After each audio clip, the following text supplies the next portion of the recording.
Radyo ng Kabataan, Boses ng Bayan. Para sa katotohanan, DZFM.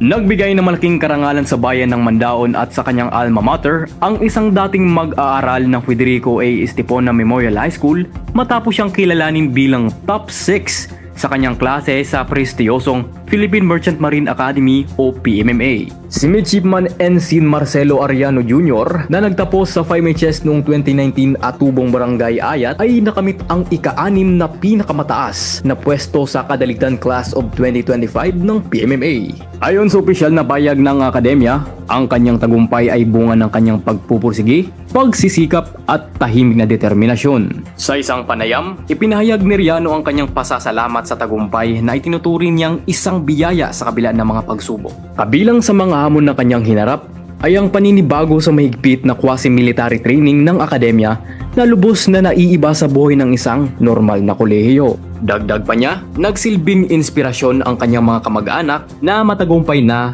sa industriya ng maritima. Samantala, nakatakdang formal na magtapos ang Kadaligtan Class of 2025 kung saan kabilang si Riano 13 araw mula ngayon sa darating na ika-15 ng Agosto. Manatiling nakatutok para sa mga balita at updates mula sa 5HS tulad nito. Ako po si Justin Amberiba, Junior Anchor at ito ang Landmark Broadcast.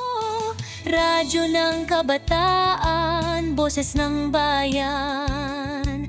Para sa katotohanan, DZFM.